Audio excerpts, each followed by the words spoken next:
மக்கள் தொகை அடிப்படையிலான மறுசீரமைப்பு என்பது தமிழ்நாட்டிற்கு மட்டுமல்ல, ஆந்திரா, கர்நாடகா, கேரளா, பஞ்சாப், ஒடிசா, மேற்கு வங்கம், ஹிமாச்சல், உத்தரகண்ட், வடகிழக்கு மாநிலங்களும் பலத்த சேதத்தை ஏற்படுத்த வல்லது என்பதை உணர்ந்து அனைத்து கட்சி கூட்டத்திற்கு ஏற்பாடு செய்திருக்கும் மாண்புமிகு தமிழ்நாடு முதல்வர் திரு மு.க. ஸ்டாலின் அவர்களுக்கும் தமிழ்நாட்டின் பிற கட்சிகளையும் நான் மனதார பாராட்டுகிறேன். எந்த தேவையும் இன்றி பாராளுமன்ற தொகுதி மறுசீரமைப்பு எனும் பேச்சை யார் கிளப்புகிறார்கள், எந்த நேரத்தில் பேசுகிறார்கள், எதற்காக பேசுகிறார்கள் என்பதும் கவனத்திற்குரியது.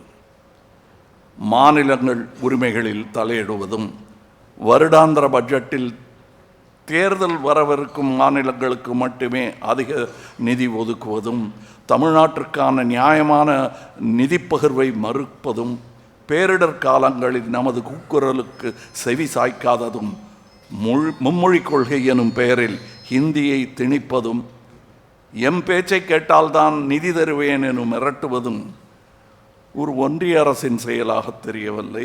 இன்றல்ல, நாளை அல்ல, எப்போதுமே பாராளுமன்ற உறுப்பினர்களின் எண்ணிக்கையில் எந்த மாற்றமும் கொண்டு வராமல் இருப்பதே ஜனநாயகத்தையும் கூட்டாட்சியையும் இந்தியாவின் பன்முகத்தன்மையும் காக்கும் என்பதே ஒரு இந்தியனாகவும் தமிழனாகவும் மக்கள் நீதி மையத்தின் சார்பாகவும் வலியுறுத்துகிறேன்.